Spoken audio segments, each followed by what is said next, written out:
Welcome to the CarGurus UK review of the 2020 Hyundai i10. And I'm going to give the game away right at the beginning of this video and say it is absolutely fantastic. If you'd like to know why, then stick around. First though, here's your reminder to hit subscribe and turn on notifications by ringing the bell icon. That way you can keep up to date with all of our latest videos.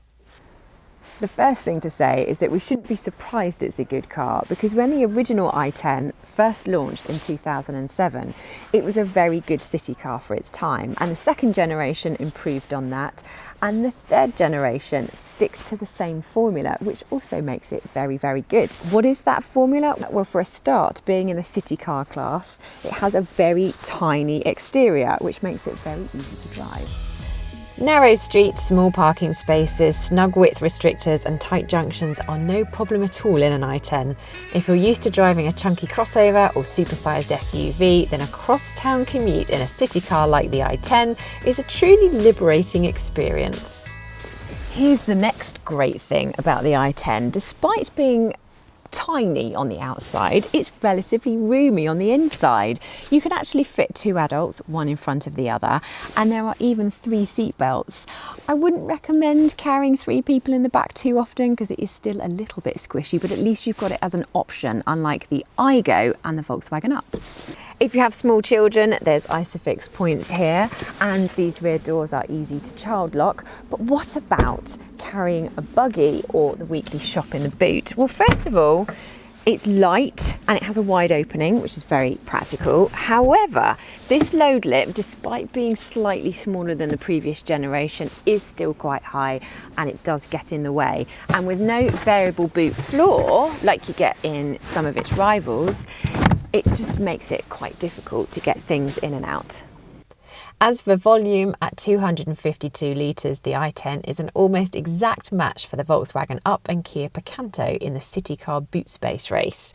You can fold the seats down if you want to carry larger loads, although there is a prominent step in the floor if you do so. Clearly, a city car is never going to be as spacious as an SUV. However, by city car standards, the i10 remains one of the most practical. The difference between this generation and the Mark 1 and the Mark 2 is that, well, they were a little bit cuddly in their styling, whereas this one is sharper and more aggressive. And this two-tone roof is a £500 option, but it does help to disguise the car's height a little bit. There are elements of the i10 that do give the game away that it is a cheap car. The plastics, for example. Even though they are attractive, different colours, and on higher spec models you get this lovely honeycomb, they're still hard to touch. And the steering wheel adjusts for rake, but not for reach. And there's no option for digital dials like you get in the class above, the Super Mini class. All that said though, it's not the things that you can't have on the i10 that really make it stand out, it's the things that you can have. There's a height adjustable driver's seat as standard, optional heated seats, a reversing camera, a wireless charging pad for your phone, and advanced safety systems that include lane keeping assist, autonomous emergency braking, and hill start assist. Plus, of course, there's this central infotainment screen. You get this 8-inch screen on mid and high spec models, and it's really good. The controls are easy to use, it's crisp, and you get DAB radio, Apple CarPlay, Android Auto, and on higher spec models, you also get a built-in sat-nav.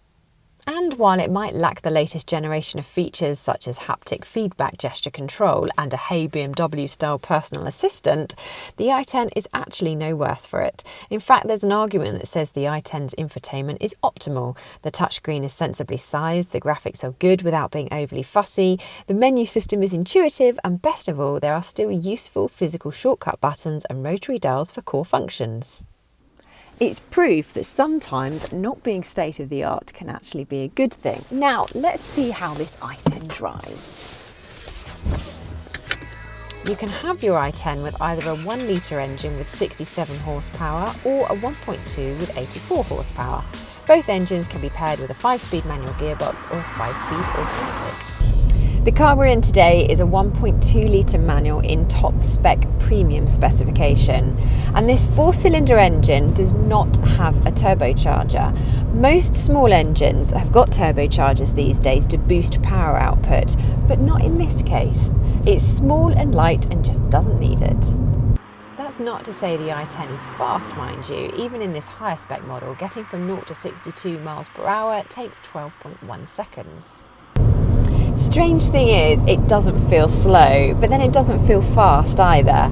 It does, however, feel eager, until you start filling it with passengers, that is. It's also frugal. It's not difficult to get high 40s miles per gallon. What I really like about the i10 though is it combines the nimbleness of a city car with a rather grown-up feel when you hit the open road. We've already highlighted the sophistication of the touchscreen, for example, plus unless you really push it hard, the 4-cylinder engine is fairly quiet. What really makes the i10 feel grown up is the ride and the handling. Previously, city cars have tended to feel a bit flimsy and skittish on faster A roads. The i10, however, doesn't. It feels composed, there's plenty of grip, and there's a reassuring weight to the steering. And because it is so small and you do have to work the engine quite hard, it means you can have quite a lot of fun at low speeds and all within your own lane. In that sense, driving the i10 is the exact opposite to driving some huge high-power saloon or SUV where travelling at 50 or 60 miles per hour is barely scratching the surface of what it can do. Driving the i10, in a word, is fun. In more words, is more entertaining than you might expect. It's not a hot hatch, not even a warm one. It's just simple, honest fun.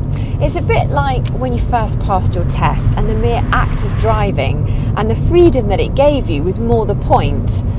Not the prestige or any of that stuff, but the freedom. And in a complicated world, sometimes having a simple car is where it's at. That simplicity applies to the ownership as well. Whether it's insurance, servicing, tyres or fuel economy, the i10 will be among the cheapest new cars you can run. So, the i10 is virtually perfect then, right? Well, not quite. The clutch is a little bit snatchy and the base level trim misses out on that touch screen. And for some people, it just won't be roomy enough. However, if the size does fit your needs and you're not looking for the performance of a rocket ship and you're also not looking for the raised driving position of an SUV, then there's a lot to be said for this little Hyundai. Just like there's a lot to be said for subscribing to the CarGurus UK YouTube channel, so hit that subscribe button now, turn the bell icon on to catch all of our latest videos, and please do comment below.